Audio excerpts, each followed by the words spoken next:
పార్లమెంటును SIR అంశం కుదిపేస్తోంది. Special intensive revision అంటే పలు రాష్ట్రాల్లో ఓటర్లకు సంబంధించి జాబితా సవరణ కార్యక్రమం దాన్ని అత్యంత కఠినంగా అత్యంత పారదర్శకంగా చేస్తున్నాం అని చెప్తోంది ఎలక్షన్ కమిషన్. కానీ ఇదే అంశం మీద రాహుల్ గాంధీ గత కొద్ది నెలలుగా ఓట్ చోరీ అంశం అని దీన్ని దేశ ప్రజల ముందు ఉంచే ప్రయత్నం చేశారు. బీహార్ ఎన్నికల ముందు నుంచి ఇది మొదలైంది. బీహార్లో 65 లక్షల ఓట్లను అధికారికంగా ఎలక్షన్ కమిషనే ప్రకటించింది. 65 లక్షల ఓట్లను తొలగించామని. రాహుల్ గాంధీ ఆరోపణ ఏంటంటే ఎలక్షన్ కమిషన్ బీజేపీతో కుమ్మక్కయ్యి కాంగ్రెస్ పార్టీ ఓటర్లను తొలగిస్తోంది. ఓట్ల సవరణ పేరుతో కాంగ్రెస్ పార్టీకి అనుకూలమైన ఓటర్లు ఉన్న ప్రాంతాలు అది తెలుసుకోవడం పెద్ద విషయం కాదు. ఎక్కడైతే ఎక్కువ కాంగ్రెస్ పార్టీ గెలుస్తుంది, ఎక్కడ బీజేపీ గెలుస్తుంది, ఎక్కడ ఏ ఏ పార్టీలకి మద్దతుదారులు ఉన్నారు, ఓటర్లు ఉన్నారు అనే అంశాల ప్రాతిపదికగా ఓటర్ల జాబితా సవరణ కార్యక్రమం జరుగుతోందనేది రాహుల్ గాంధీ ఆరోపణ. దాన్ని పూర్తిగా కొట్టిపడేస్తున్నారు అధికార పక్ష నేతలు. అసలు ఎలక్షన్ కమిషన్ అనేది ఒక స్వతంత్ర ప్రతిపత్తి కలిగిన అతిపెద్ద వ్యవస్థ. 140 కోట్ల భారతీయులున్న దేశంలో ఎన్నికలు అనేది ఒక పెద్ద యజ్ఞం, ఒక క్రతువులాగా చేయాలి. అలాంటి ఒక ఎన్నికల క్రతువులు ఎన్నో నిర్వహిస్తుంది ఎలక్షన్ కమిషన్. సో అలాంటి ఎన్నికల సంఘం బీజేపీతో కొమ్మక్కయింది. అసలు ఎలక్షన్ క్యాంపెయినింగ్ స్కెడ్యూల్ దగ్గర నుంచి ఎన్నికల స్కెడ్యూల్ దాకా మోదీకి అనుకూలంగానే చేస్తుందనేది రాహుల్ గాంధీ తీవ్రంగా ఆరోపణ. సరే, ఎస్ఐఆర్ అనేది ఎట్టి పరిస్థితుల్లోనూ తప్పదు అంటే ఈ స్పెషల్ ఇంటెన్సివ్ రివిజన్ ఓటర్ల జాబితా సవరణ తప్పదనేది నిన్న సుప్రీంకోర్టు కూడా మరోసారి స్పష్టం చేసింది. పైగా రాష్ట్రాల్లో ఎక్కడైతే బూత్ లెవెల్ ఆఫీసర్స్ మీద దాడులు జరుగుతున్నాయో, వెస్ట్ బెంగాల్లో అయితే కొంతమంది చనిపోయారు కూడా ఈ సవరణ కోసం వెళ్ళిన బిఎల్ఓలు అంటారు, బూత్ లెవెల్ ఆఫీసర్స్. అలాగే కొంతమంది అధికారుల మీద కూడా దాడులు జరుగుతున్నాయి. మొన్న బీహార్ ఎన్నికలకు ముందు అంటే విమర్శలు రావడానికి కారణాలు ఏంటంటే సరిగ్గా బీహార్ ఎన్నికలకి 2-3 నెలల ముందు అక్కడ ఎస్ఐఆర్ మొదలుపెట్టారు. ఇప్పుడు వెస్ట్ బెంగాల్ ఎన్నికలు ఉన్నాయి, అక్కడ ఎస్ఐఆర్ జరుగుతోంది. అంటే మీరు ఎన్నికలున్న రాష్ట్రాల్లోనే ముందు మొదలుపెట్టి అక్కడ బీజేపీ అనుకూల ఓటర్లను చేర్చడమో లేకపోతే విపక్షాల అనుకూల ఓటర్లను తీసేయడమో చేస్తున్నారు. ఇది క్లియర్గా ఓటింగ్ ప్యాటర్న్ని డిస్టర్బ్ చేయడమో లేకపోతే ఇన్ఫ్లుయెన్స్ చేయడం అనేది ప్రతిపక్షాలు, ముఖ్యంగా రాహుల్ గాంధీ దీన్ని చాలా పెద్ద ప్రోగ్రామ్గా తీసుకున్నారు. మీకు గుర్తుంటే గతంలో తెలంగాణలో కూడా దీని మీద ప్రోగ్రామ్స్ జరిగాయి. ఢిల్లీలో కూడా తెలంగాణ ముఖ్యమంత్రి రేవంత్ రెడ్డి దీని మీద పార్టిసిపేట్ చేశారు. అనేక రాష్ట్రాల్లో కాంగ్రెస్ పాలిత రాష్ట్రాలు దీన్ని వ్యతిరేకిస్తున్నాయి, విపక్ష పార్టీ అధికారంలో ఉన్న రాష్ట్రాలు వ్యతిరేకిస్తున్నాయి. కానీ ఇప్పుడు సుప్రీంకోర్టు చెప్పిన దాని ప్రకారం ఎస్ఐఆర్ అనేది జరుగుతుంది. ఇప్పుడు ఎలక్షన్ కమిషన్ కాకుండా ఇంకెవరికి అధికారం ఉంటుంది. ఇంకా కొంచెం ముందుకెళ్తే అసలు పౌరసత్వం గురించి తేల్చడం అనే అంశం మీద కూడా నిన్న పిటిషన్లు పడ్డాయి. దాని మీద కూడా సుప్రీంకోర్టు వ్యాఖ్యానించింది. ఎలక్షన్ కమిషన్ కాకుండా ఇక అంటే ఎలక్షన్ కమిషన్కి ఆ పౌరసత్వం తేల్చే అర్హత ఉందా లేదా అని, దానికోసం ప్రత్యేకమైన బాడీస్ ఉన్నాయి. కానీ ఎలక్షన్ కమిషన్ కూడా అర్హత ఉందా లేదా అని దాని మీద మళ్ళీ తీర్పు వాయిదా పడింది, విచారణ కూడా వాయిదా పడింది. సో ఇక్కడ రాహుల్ గాంధీ ఆరోపణ ఏంటంటే దేశంలో ఓట్ చోరీ అనేది అతిపెద్ద దేశద్రోహము. దీన్ని ఎలక్షన్ కమిషను బీజేపీ కుమ్మక్కై దీనికి పాల్పడుతున్నాయి అంటే ఇంతకన్నా పెద్ద ఎలిగేషను ఉండదు కేంద్ర ప్రభుత్వం మీద, అలాగే ఎన్నికల సంఘం లాంటి ఒక అతిపెద్ద వ్యవస్థ మీద. కానీ ఎంతవరకు దీన్ని ఓటర్లు లేదా దేశ ప్రజలు సీరియస్గా తీసుకుంటున్నారు? బీహార్లో అసెంబ్లీలో కాంగ్రెస్ పార్టీకి వచ్చిన కేవలం 6 సీట్లు మాత్రమే. థంపింగ్ మెజారిటీతో మళ్ళీ అక్కడ జేడీయూ బీజేపీ కూటమి అధికారంలోకి వచ్చింది. మరి అప్పుడు ఈ ఆరోపణలు అక్కడ ఓటర్లు సీరియస్గా తీసుకున్నారా, తీసుకోలేదా? వెస్ట్ బెంగాల్లో ఇప్పుడు మమతా బెనర్జీ దీని మీద సీరియస్గా ఎలిగేషన్స్ చేస్తున్నారు చాలా పెద్ద ఎత్తున. ఓటర్లు సీరియస్గా తీసుకుంటారా, తీసుకోరా? రేపు ఇంకో రాష్ట్రం. కానీ ఓవరాల్గా దీని మీద ఏంటంటే అసలు ఎందుకని ఈ తొలగింపు లేకపోతే యాడ్ చేయడం చేయాల్సి వస్తుంది? దానికి ఎలక్షన్ కమిషన్ ఏంటంటే ఇప్పుడు చాలా రాష్ట్రాల్లో ఏంటి కొంతమంది ఓటర్లు చాలా ప్రాంతాల్లో మనకు కూడా తెలుసు, ఇప్పుడు ఒక చోట నుంచి ఇంకో ప్రాంతానికి మారితే ఇక్కడి నుంచి ఓటు అక్కడికి మార్చుకోవాలి. కానీ ఇక్కడ ఓటు ఉంచుకుంటారు, అక్కడ ఓటు ఉంచుకుంటారు. సో అప్పుడు ఒక ఓటే ఉండాలి. సో ఎస్ఐఆర్ ద్వారా అది జరుగుతుంది. అలాగే చనిపోయిన ఈ మధ్య 2 కోట్ల మంది ఓటర్లను తీసేశారు. అంటే వాళ్ళందరూ డెడ్ ఓటర్స్, చనిపోయిన వాళ్ళు ఇప్పటికీ వాళ్ళ పేర్ల జాబితాలో కొనసాగుతున్నాయి, వాటిని తొలగించేశారు. అలాగే కొత్తగా ఓటర్స్ ఓటు హక్కు వచ్చిన వాళ్ళని యాడ్ చేయాలి. అలాగే కొంతమంది ఇక్కడి నుంచి వేరే ప్రాంతానికి వలస వెళ్ళిపోతారు, బయట దేశాలకు వెళ్ళిపోతారు, అనేక చోట్లకు వెళ్ళిపోతారు, వాళ్ళ ఓట్లు తీసేయాలి. సో దీన్ని చాలా కఠినంగా పారదర్శకంగా చేస్తున్నాం, ఎస్ఐఆర్ కొనసాగాలి. ఇది పెద్ద కొత్త ప్రక్రియ ఏం కాదు అనేది కేంద్రం చెప్తుంది. నిన్న న్యాయశాఖ మంత్రి పార్లమెంట్లో మాట్లాడుతూ అసలు మొట్టమొదటి ఓట్ చోరీ చేసింది కాంగ్రెస్ పార్టీయే అన్నారు. అంబేద్కర్ను ఓడించడానికి స్వాతంత్రం వచ్చిన కొత్తల్లోనే కాంగ్రెస్ పార్టీ ఓట్ చోరీ చేసి రిగ్గింగ్ చేసిందనే స్థాయిలో ఆరోపణలు చేశారు న్యాయశాఖ మంత్రి మేఘవాల్. అంటే రాహుల్ గాంధీ కౌంటర్ ఇవ్వడానికి వాళ్ళు బీజేపీ మీద ఆయన ఆరోపణలు చేస్తుంటే కాంగ్రెస్ పార్టీ మీద అసలు ఇందిరాగాంధీ టైంలోనే జరిగింది అని చెప్పి కూడా ఆరోపణలు చేశారు. అలాగే ఇది కొత్తది కాదు, 2002 దాకా కూడా ప్రాసెస్ జరిగింది. సో 20 ఏళ్ళు గ్యాప్ వచ్చింది కాబట్టి దీన్ని ఇంకా మరింత ఇంటెన్సివ్గా చేయడానికి ఎలక్షన్ కమిషన్ ముందుకెళ్తోంది అని చెప్పి కేంద్రం నిన్న సమాధానం చెప్పింది. సరే, ఎలక్షన్ కమిషన్ దీనికి సంబంధించి ప్రెస్ మీట్లు పెట్టింది, రాహుల్ గాంధీ కౌంటర్ ప్రెస్ మీట్లు పెట్టారు. ఈ ఆరోపణలో వాస్తవం ఆధారాలు తేల్చాలి, మీరు వాస్తవాలు ఉంటే తీసుకురండి అన్నారు. దీని మీద చాలా పెద్ద యుద్ధమే జరుగుతోంది. కానీ హియర్ మై పాయింట్ ఈజ్, ఎంత సీరియస్గా దీన్ని దేశ ఓటర్లు దేశ ప్రజలు తీసుకుంటున్నారు, లేదా రాహుల్ గాంధీ చేసే ఆరోపణల్లో వాస్తవం ఎంత? అతిపెద్ద పార్టీ బీజేపీ ఎలక్షన్ కమిషన్తో కుమ్మక్కయ్యి దేశంలో ఓట్ చోరీకి రాహుల్ గాంధీ చెప్పినట్టుగా నిజంగానే పాల్పడుతుందా? ఎస్ఐఆర్ విషయంలో లేదా ఎన్నికల సంస్కరణల విషయంలో ఆయా పార్టీల స్టాండ్ ఏంటి? ఎందుకంటే వాళ్ళ ఓట్ అనేదే ప్రతి దానికి, ఇవాళ ప్రజాస్వామ్యం నిలబడాలన్నా, దేశం ముందుకు నడవాలన్నా ఇవన్నీ ఓటు వల్లే కదా. మనం మాట్లాడుకునే అసెంబ్లీలు, నాయకులు, ఎమ్మెల్యేలు, ఎంపీలు, పార్లమెంట్లు, ఎమ్మెల్సీలు అంతా దేని ఆధారంగా జరుగుతోంది? ఓటు ఆధారంగా. సరే, ఎమ్మెల్సీలు కొంతమంది నామినేటెడ్ ఉంటారనుకోండి, గ్రాడ్యుయేట్ ఎమ్మెల్సీలకు ఓట్లు ఉంటాయి, లేకపోతే టీచర్ ఎమ్మెల్సీలకు ఓట్లు ఉంటాయి.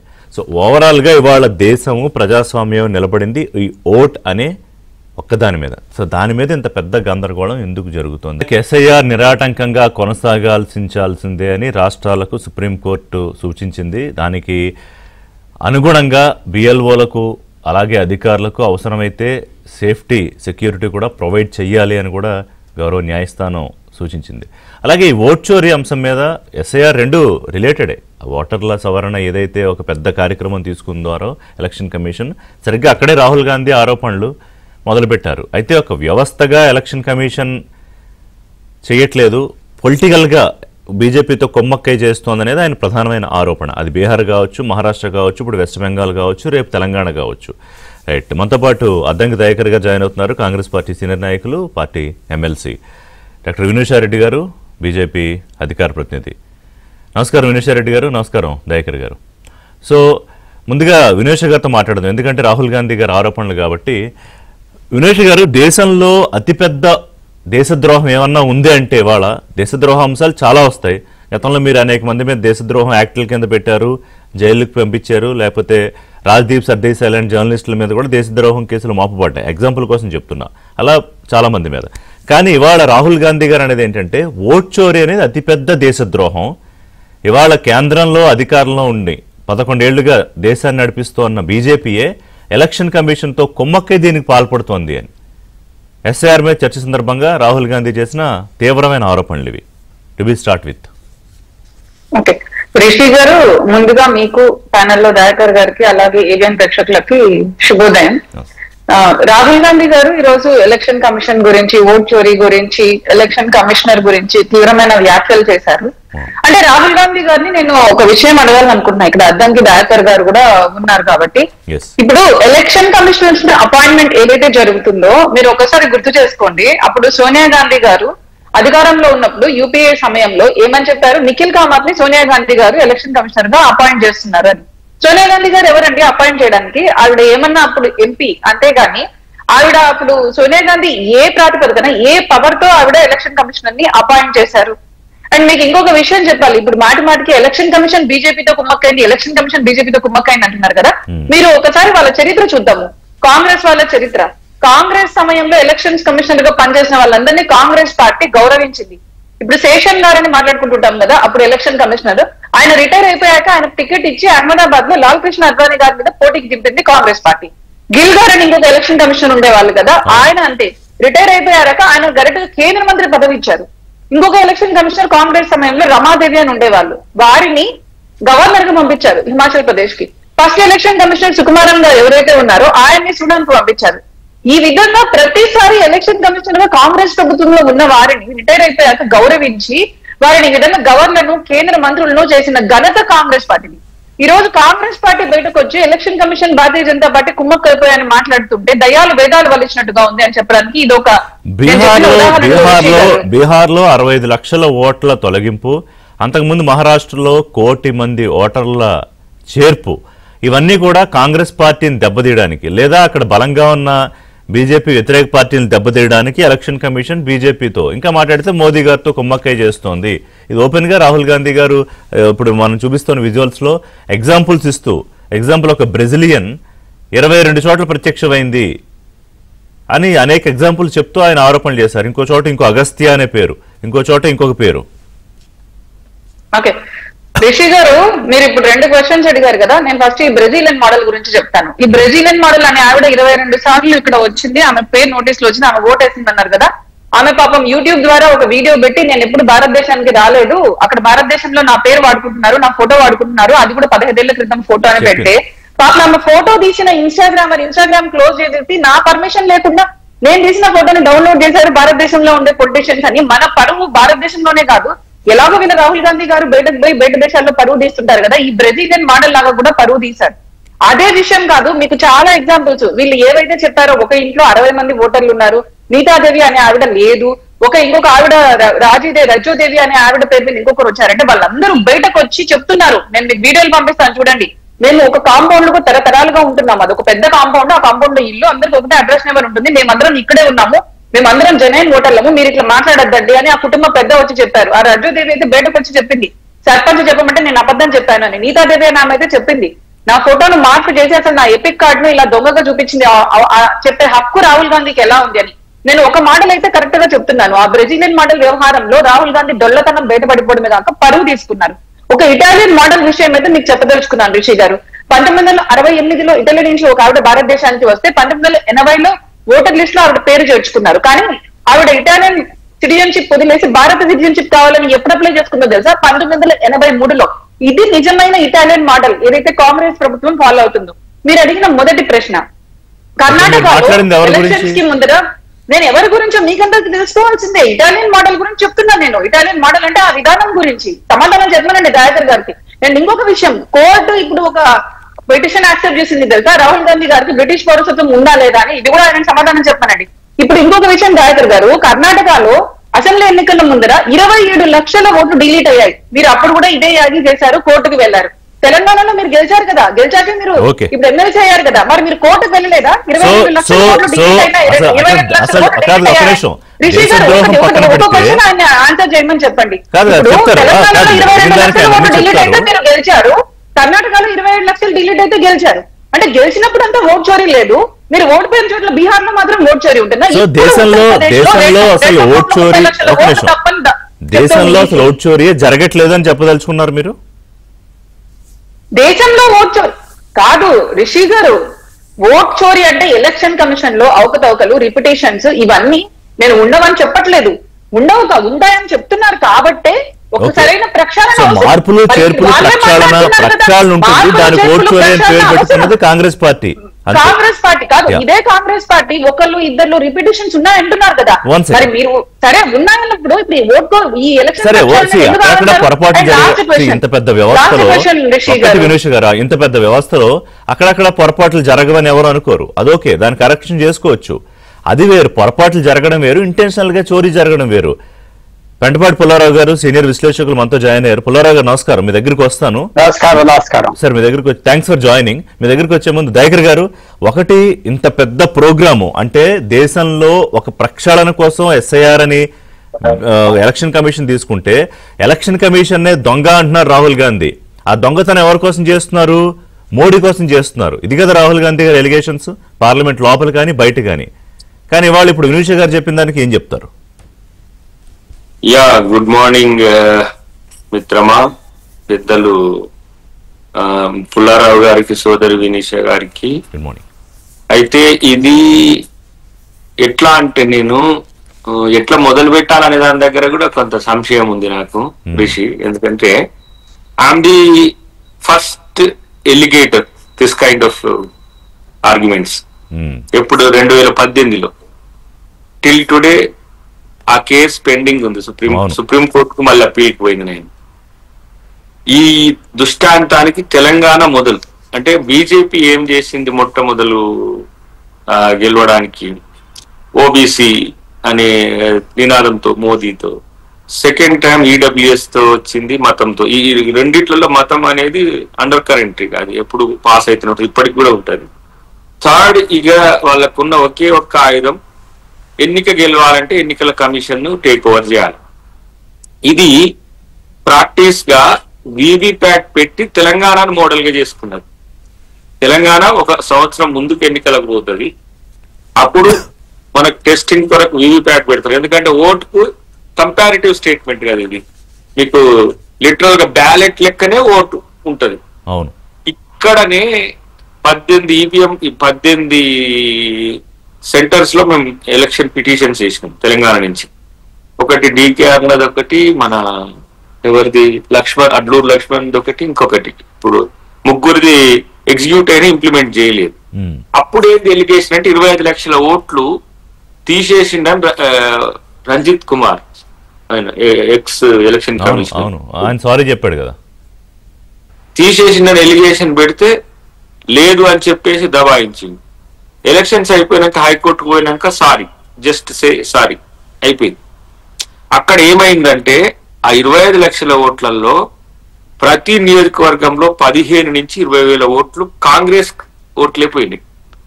ఇప్పుడు కాంగ్రెస్ కొట్లాడుతుంది, అప్పుడు కాంగ్రెస్ కొట్లాడింది. ఎప్పుడు బీజేపీ మా ఒక్క ఓటు పోయింది అనేది ఇప్పటివరకు ఎక్కడ ఏ కంప్లైంట్ లేదు బీజేపీ పార్టీ నుంచి. రెండోది జోక్ లాంటి నిజం ఏంటంటే, మామూలుగా చనిపోయిన వాళ్ళు మనతో ఎప్పుడు ఛాయ్ తాగుతారు? చనిపోయిన వాళ్ళు మనతో ఛాయ్ తాగుతారా? లేకపోతే వాళ్ళు దయాలయ్యనే రావాలి. రాహుల్ గాంధీతో ఛాయ్ ఎట్లా తాగిండ్రు వాళ్ళు? ఛాయ్ పే చర్చ అనే కాక కలుస్తలేడు. కానీ రెండవది, వాళ్ళు సుప్రీంకోర్టుకు పోయిండ్రు, అయ్యా మేము చావలేదు, మా ఓట్లు ఎట్లా తీసేస్తారు అంటే డబ్లింగ్ గానీ లేకపోతే ఇంకేమంటాం డూప్లికేషన్ గానీ డూప్లికసీ గానీ ఇంకా అక్కడక్కడ కొన్ని తప్పులు గానీ అవి పర్సెంటేజ్ 1% కూడా ఉండవు. నేను ఇక్కడ ఏమంటున్నా అంటే, ఈ పరిస్థితి వచ్చినప్పుడు మనం టెస్ట్ చేసుకోవాలి కమిషన్ కదా. రాహుల్ గాంధీని వాళ్ళు ఆయనకు కరెక్ట్ గా లేడు, ఇప్పుడు మన సోదరు అన్నట్టు ఆయన చాలా డిఫరెంట్ గా ఉన్నాడు, ఆయన అసలు ఆయనకి ఏమైనా ఎలక్షన్ కమిషన్ గురించి తెలుసా? ఇప్పుడు ఈవీఎం ట్యాంపరింగ్ అనేది ఓల్డ్ చరిత్ర, పాత గుండమ్మ కథ. మనకిప్పుడు ఈవీఎం మేనేజ్మెంట్ అనేది new, pre election, during the election, post election. వీటి మీదనైతే నేను కంప్యూటర్ సైన్స్ అంటే ఎంసీఏ చేసిన కాబట్టి మాకు ఎథికల్ హ్యాకింగ్ ఉంటది కాబట్టి నేను ఇక ఏదో ఏమిటి ఎక్కడ అని బాబు అని పోతాడు అట్లా లోపలికి పోయి సెర్చ్ చేసి వచ్చింది పెద్ద మాఫియా. రాజ్ ఠాక్రే మన ఆమె పెద్దక్క మమతక్క, చంద్రబాబు నాయుడు కూడా కలిసిన నేను వారు 2019 ఎన్నికల్లో ఓడిపోయినప్పుడు. అప్పుడు చంద్రబాబు గారు వాటి మీద అనుమానాలు చెప్పిండు. తర్వాత కేసీఆర్ 2009 ఎలక్షన్స్ లో, ఇక్కడ 2009 2004 ఎందుకు ఉత్తమ్ కుమార్ రెడ్డి కూడా ఈవీఎంలు అన్నారు అప్పుడు కాంగ్రెస్ పార్టీ. 2009లో కేసీఆర్ కాదు దయాకర్ గారు, ఉత్తమ్ కుమార్ రెడ్డి కూడా అప్పుడు ఎలక్షన్ ఓడిపోయినప్పుడు ఈవీఎంల మీద మాకు అనుమానం ఉంది అన్నారు ఆయన ఓపెన్ గా ప్రెస్ లోనే. ఉన్నది ఏంది ఇప్పుడు నేను బెస్ట్ అన్నా కదా. ఇప్పుడు నాకు లెక్కించిన ఓట్ల కంటే పోలైన ఓట్లు తక్కువ ఎట్లుంటాయి? 1050 ఓట్లు పక్కన పెడదాం. ఈ దేశ చరిత్రలో నేను ఇంకా తెలుసుకుంటున్నా కానీ 20 ఈవీఎంలు చెడిపోయి 18 ఈవీఎంలు లెక్కించిన ఎన్నిక నాదే ఇప్పటికి. కాదు, నిన్న న్యాయశాఖ మంత్రి మాట్లాడుతూ అసలు ఓట్ చోరీ అనేది ప్రారంభమైందే మీ దగ్గర, అంబేద్కర్ ని ఓడించడానికి మీరు అప్పుడే ఓట్ చోరీ చేశారు, రిగ్గింగ్ చేశారు. This is the political statement. And ఈవీఎంల గురించి కూడా మాట్లాడారు, ఈవీఎంల గురించి కూడా మాట్లాడారు. 87 రాజీవ్ గాంధీ హయాంలో పైలట్ ప్రాజెక్ట్ గా స్టార్ట్ అయితే 91లో పివి నరసింహారావు గారు ప్రధానమంత్రిగా ఉన్నప్పుడు ఎన్నికల్లో ఉపయోగించారు. ఇప్పుడు ఒక సిస్టమ్ ను మనం అడాప్ట్ చేసుకున్నప్పుడు ఆ సిస్టమ్ లో లుకానా ఉంటే వాటిని సరి చూసుకుంటామా, అట్నే కంటిన్యూ చేస్తామా? నువ్వు చేసిన తప్పే, నేను చేసిన తప్పే కదా, ఎవరు చేసినా నా హయాంలో తప్పు అయినప్పుడు ఆ తప్పుని ఎట్లా కంటిన్యూ చేస్తున్నావు అనేది ఒక క్వశ్చన్.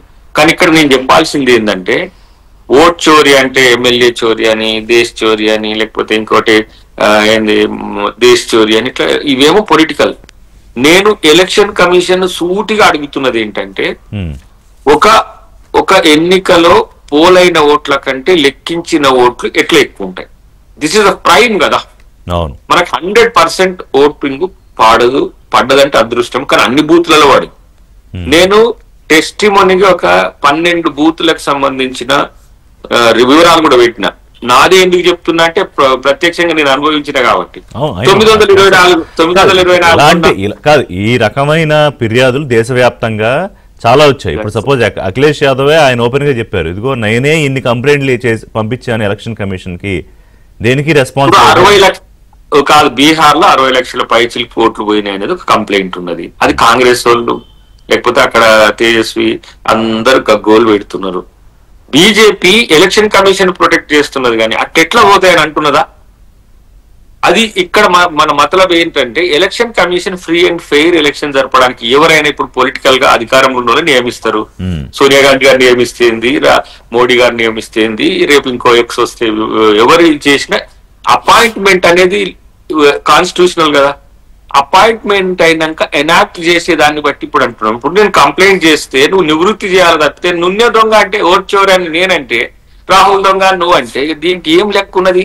ఇక్కడ దేశ ఎలక్షన్ కమిషనర్ ప్రెస్ మీట్ పెట్టి మీరు ఆధారాలతో రండి, పొలిటికల్ కామెంట్స్ చేయడం కాదు అని చెప్పి ఆయన కూడా పొలిటికల్ కామెంట్స్ చేశారు అనుకోండి, వేరే విషయం. ఎలక్షన్ కమిషనర్స్ ఇగో ఆధారాలతో రమ్మంటే ఆధారాలు ఉన్నాయి, పంపించినవి కూడా ఉన్నాయి.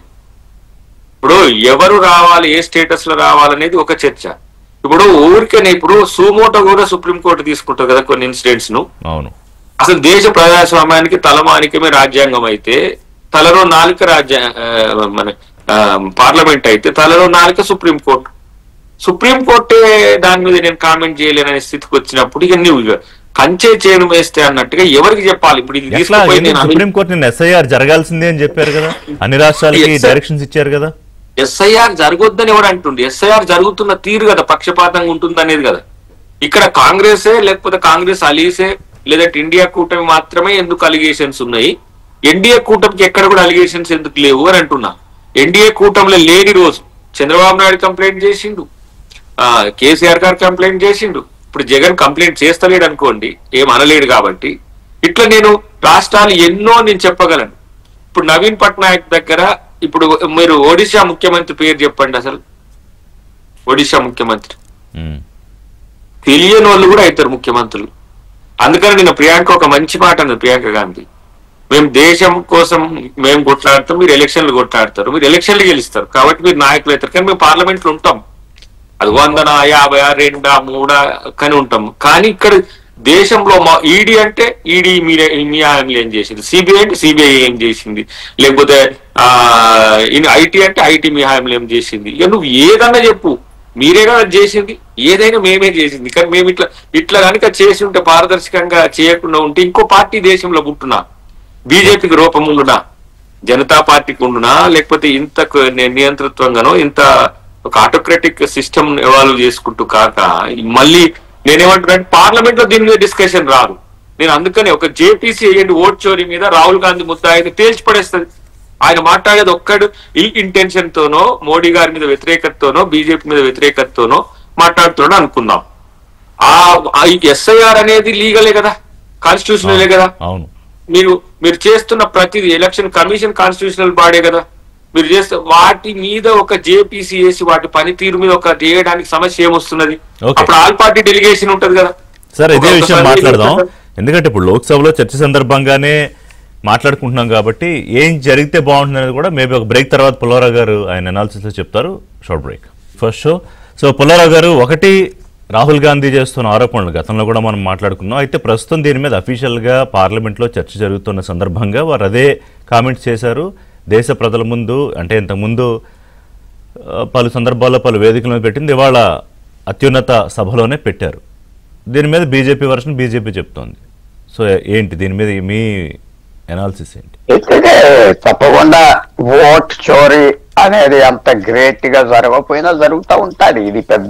ఇది భారతదేశం అతి తెలివితేటలో 5,000 సంవత్సరాలు బట్టి ఉన్న వాళ్ళం. మనం ఎక్కడ అడ్వాంటేజ్ తీసుకోవాలో తీసుకుంటాం. అంటే పాపం దయాకర్ గారు ఒక సీనియర్ జెంటల్మెన్, మిగతా వాళ్ళు తీసుకుంటున్నారు అంటున్నారు అంటే కరెక్ట్ అవ్వచ్చు, కానీ అందరు తీసుకుంటారు అడ్వాంటేజ్. ఒక్కోసారి ఉపయోగపడింది కూడా.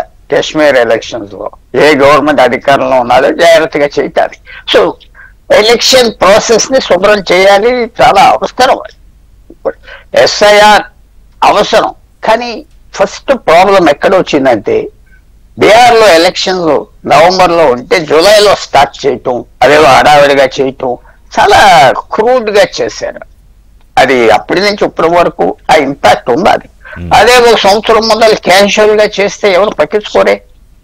ఇది వచ్చిన ప్రాబ్లం ఏంటంటే ఒక మంచి పని చేయవలసింది ఒక చిన్న కలర్ వచ్చేసింది, చిన్న కలర్. సో తప్పకుండా మన దేశానికి ఇది అడ్రస్ చేయాలి. అదే కాకుండా ఇప్పుడు అందరూ ఏమనుకుంటారంటే ఎలక్షన్ కమిషనర్ ఎక్కడో ఆకాశం నుంచి దిగి రాలేదు. ఎట్లా మీకు కనపడే ఐఏఎస్ ఆఫీసర్లు, ఇన్కమ్ ట్యాక్స్ ఆఫీసర్లు రిటైర్డ్ అవుతే వాళ్ళు వేసుకోవటం. టిఎన్ శేషన్ కూడా ఐఏఎస్ ఆఫీసర్ రిటైర్డ్. ఒకనప్పుడు బ్రిటిష్ టైంలో మొదటి 10 సంవత్సరాలు ఐసిఎస్ ఆఫీసర్స్. ఇది వాళ్ళకి అప్పుడు ఆ టైం వేరనుకోండి.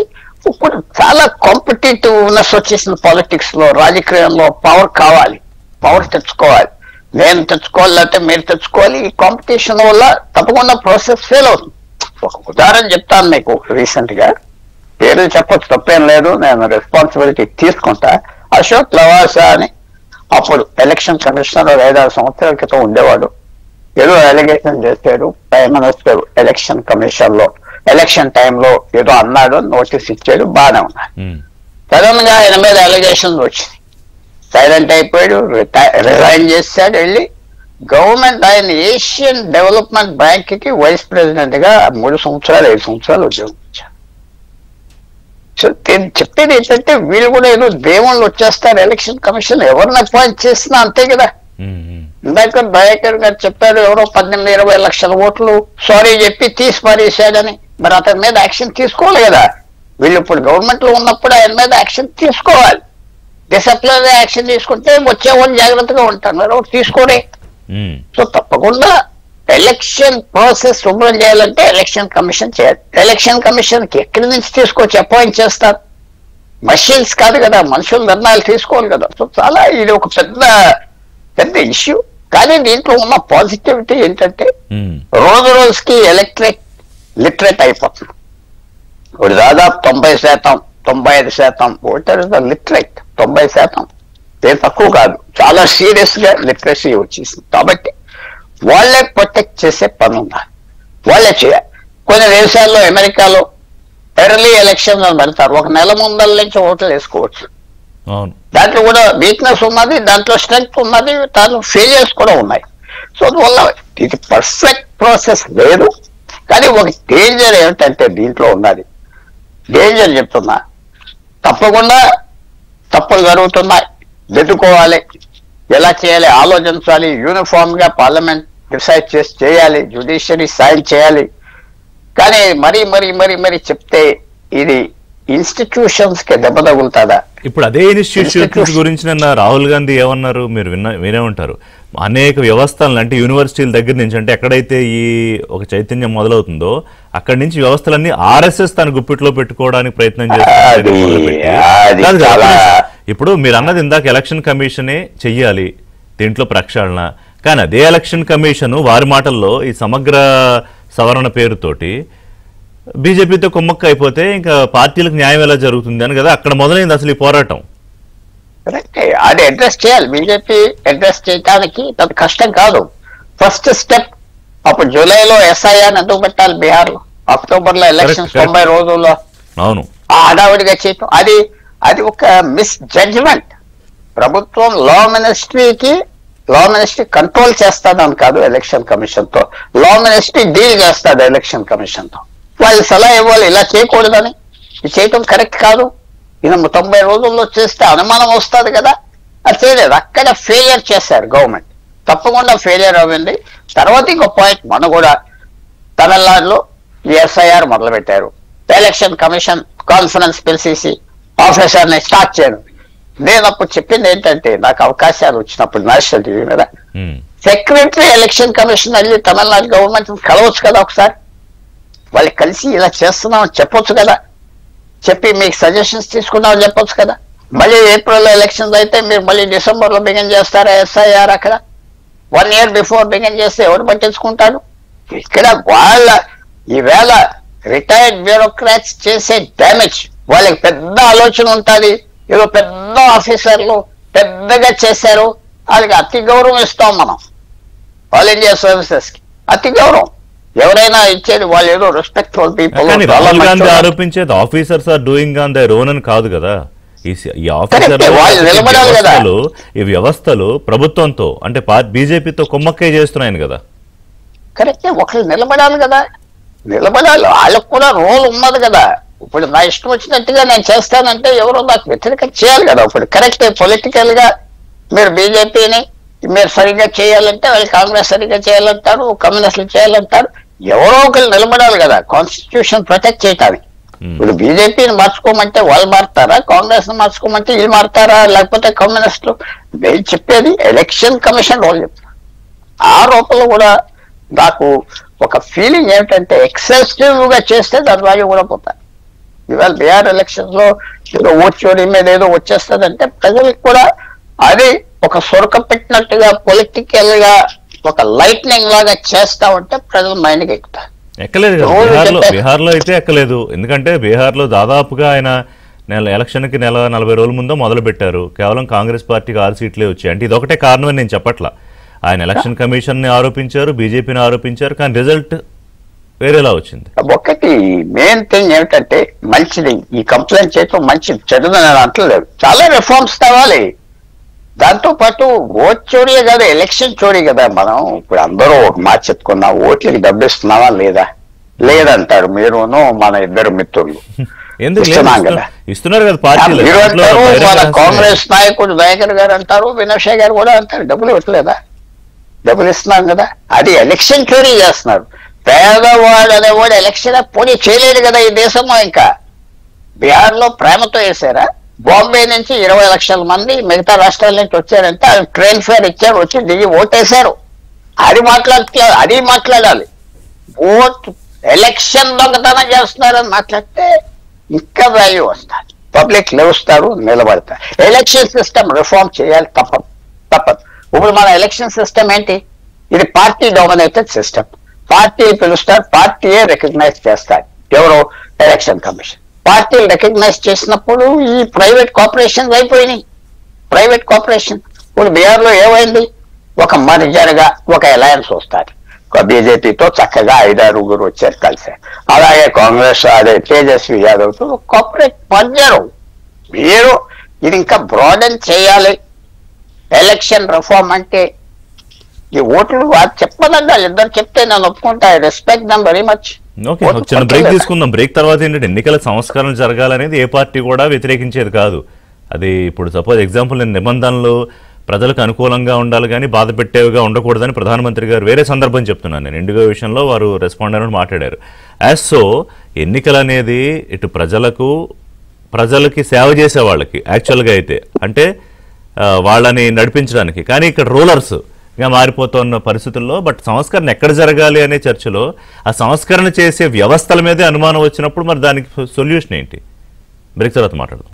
వినోష్ గారు, ఇవాళ రాహుల్ గాంధీ వ్యవస్థల మీద, ఇవాళ ప్రభుత్వం నడిపిస్తున్న కేంద్రం మీద, ఎలక్షన్ కమిషన్ మీద ఆరోపణలు చేస్తున్నారు. దానికి ప్రతిగా నిన్న న్యాయశాఖ మంత్రి అదిగో అప్పుడెప్పుడో స్వాతంత్రం వచ్చాక మీరే చేశారని మొదలుపెట్టారు.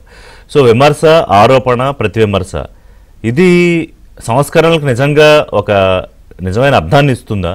ఇప్పుడు ప్రశ్న ఏంటంటే సంస్కరణలు చేయాల్సిన వ్యవస్థల మీద నమ్మకం పోయినప్పుడు ఎట్లా దీన్ని ఎలా ముందుకు తీసుకెళ్ళడం?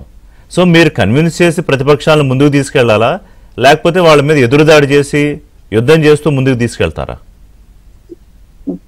రిషి గారు, ఇప్పుడు నేను మీరు అడిగిన ప్రశ్నలకి లాజికల్ గా కొన్ని క్వశ్చన్స్ అడుగుతాను. దయాకర్ గారిని దయచేసి సమాధానాలు కావాలి. లేదు, నేను సమాధానమే చెప్తాను, కానీ దయాకర్ గారు నేను అడిగిన వేటికి నేను గ్లే చేసిన పాయింట్ దేనికి చెప్పలేదు. ఇప్పుడు దయాకర్ గారు నేను అడిగే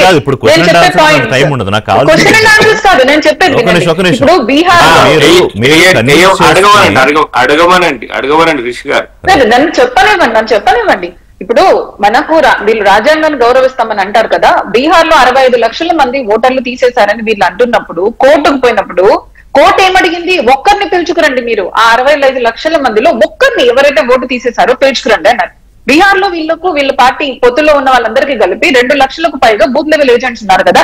రిషి గారు ఎందుకని ఒక్కరిని కూడా ఆ ఓటు అంటే ఇల్లీగల్ గా లేదా తప్పుగా తీసేస్తుంటే ఒక్కరిని కూడా కోర్టు దగ్గర తీసుకోలేకపోయారు? మీకు ఇంకొక నిజం చెప్పినా, ప్రశాంత్ భూషణ్ అని వీళ్ళ లాయర్ ఒక ఆయన ఉంటాడు, ఆయన తీసుకుపోయాడు, అది కూడా అబద్ధం తెలుసా?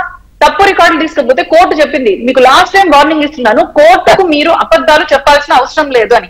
మరి 65 లక్షల మంది ఓటర్లు మీకు డిలీట్ అయితే ఒక్కరిని ఎందుకు మీరు ముందుకు తీసుకురాలేకపోయారు? రెండో ప్రశ్న, వీళ్ళు ఒక పొత్తులో ఉన్నారు కదా, నేషనల్ కాన్ఫరెన్స్ ఉమర్ అబ్దుల్లా గారు బయటకు వచ్చి ఏం చెప్తారు? మనం గెలిచినప్పుడు ఓట్ చోరీ జరిగింది, గెలవనప్పుడు ఓట్ చోరీ జరగడం కరెక్ట్ కాదు, ఈ విధంగా మాట్లాడడాన్ని నేను సపోర్ట్ చేయను అని అంటారు. మరి మీరు మీ సొంత పార్టీ మీ అలయన్స్ లో ఉన్న వాళ్ళతో మీరు ఏకీభవిస్తారా, ఏకీభవించరా? మూడవ ప్రశ్న, తెలంగాణలో 22 లక్షల ఓట్లు డిలీట్ చేశారు, కర్ణాటకలో 27 లక్షల ఓట్లు సవరించారు. మరి మీరు గెలిచినప్పుడు మాత్రం మీకు అప్పుడు ఓట్ చోరీ కనిపించదా? భారతీయ జనతా పార్టీ గెలిచిన రాష్ట్రాల్లో మాత్రమే మీకు ఓట్ చోరీ కనిపిస్తుందా? నాలుగవది, నాకేమన్నారండి, కోర్టులు కంచే చేను వేస్తేనా అంటే మీకు కోర్టులు అంటే కూడా గౌరవం లేదా?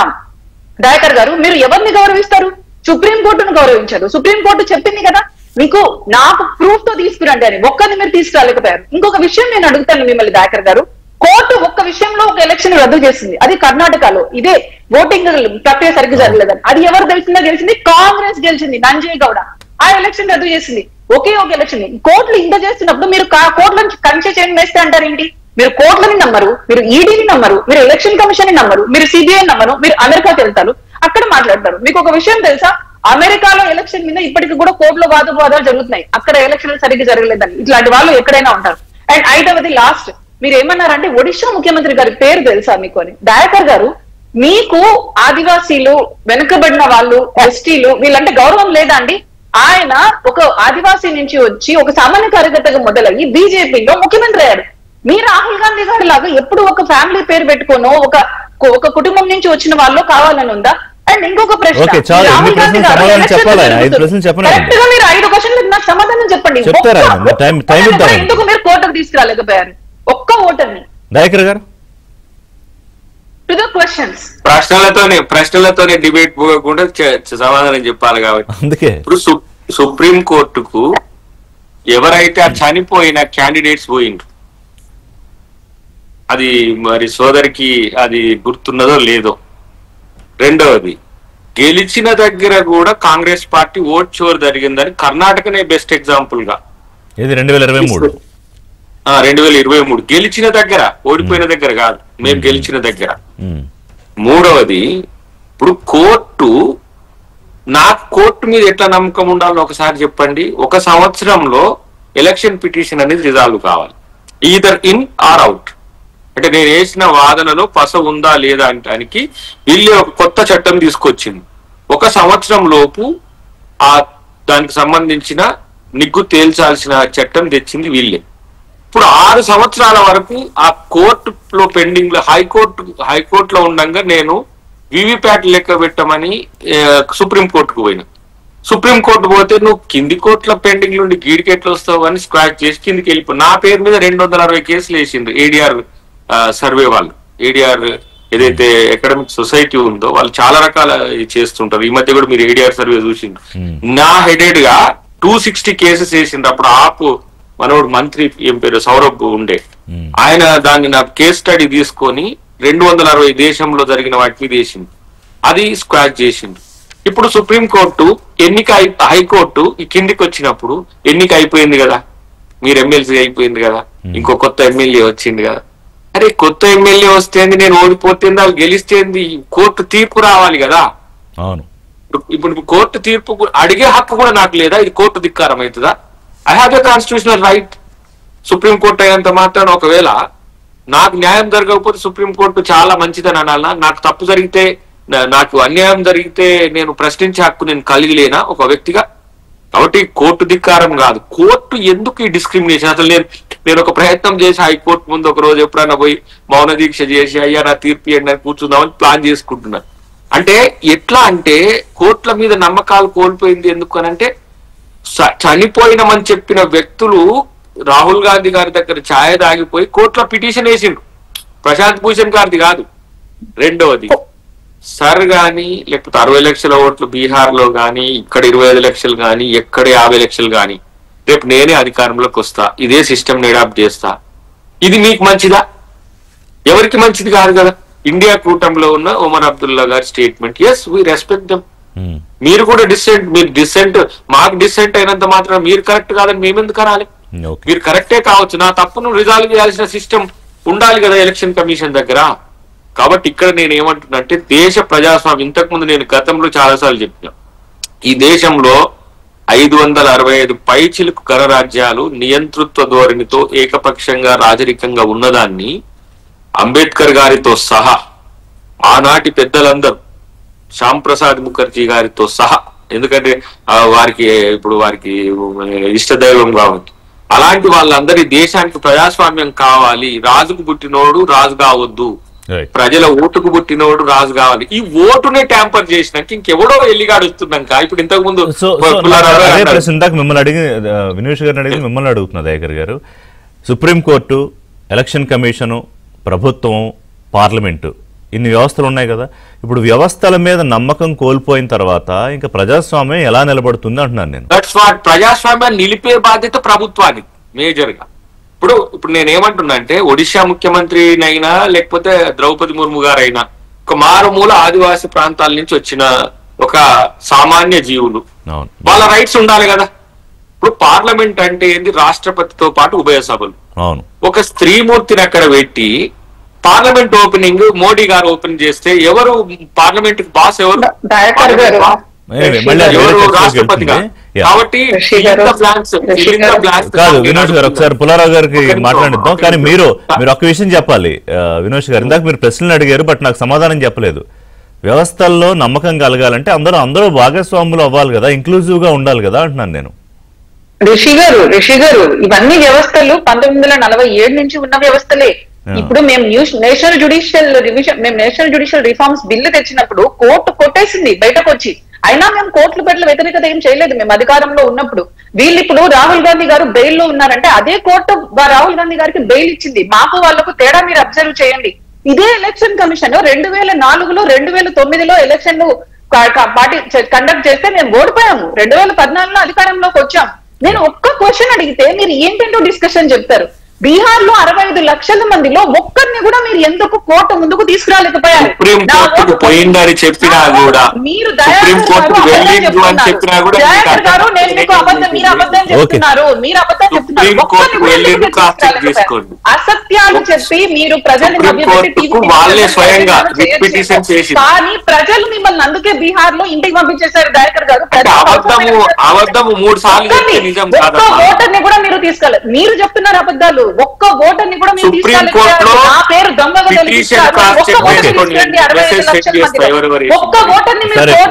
పుల్లారావు గారు, ఇది కాంగ్రెస్ బీజేపీ పార్లమెంట్ లో గానీ చర్చల్లో గానీ పుల్లారావు గారు కాదు, నేను కాంగ్రెస్ తను బీజేపీ కావచ్చు, మీకు తెలుసు కదా. సుప్రీం కోర్టుకు ఓటర్లు పోయిందా లేదనేది మీకు తెలుసు కదా. వినోష్ గారు ఒక నిమిషం please, allow me to talk. Pullarao గారు, నా పాయింట్ ఏంటంటే ఇప్పుడు రాహుల్ గాంధీ గారికి వ్యవస్థల మీద అనుమానాలు ఉన్నాయి. ఆ వ్యవస్థలు ఎవరి గుప్పిట్లోనే ఉన్నాయి. ఎలక్షన్ వ్యవస్థ ఇంకో వ్యవస్థ కుమ్మక్క అయిపోతున్నాయి. సో ఇంకో పార్టీకి ఇంకో అనుమానం, బీజేపీకి గతంలో కాంగ్రెస్ మీద అనుమానం. మరి ప్రజలు ఎవరి మీద నమ్మకం పెట్టుకోవాలి? దయాకర్ గారు చక్కటి మాట చెప్పారు. రాజు కొడుకు రాజు అవ్వకూడదని. అవును, ఈవేళ రాహుల్ గాంధీ గారు కొంచెం ఎక్స్పాండ్ చేస్తే ప్రజలందరూ హ్యాపీ అవుతారు. ఓచోరీ కాదు, ఇవాళ భారతదేశంలో 20 మంది కంట్రోల్ చేస్తున్నారు. ఎయిర్లైన్స్ ఎలాగా మన ఏవియేషన్ లో చూసా ఒక్క ఎయిర్లైన్ కంట్రోల్ చేస్తానే మొత్తం ఇండియన్ ఎయిర్ ట్రాఫిక్ ని. అంతే, వాళ్ళే ఎక్కితే ఎక్కువ ఇండిగో లేకపోతే నడిచిపో అంటున్నారు. అలాగే ఎలక్షన్స్ కూడా 20 మంది వ్యక్తులు మనల్ని 20 సంవత్సరాలు బట్టి డామినేట్ చేస్తున్నారు.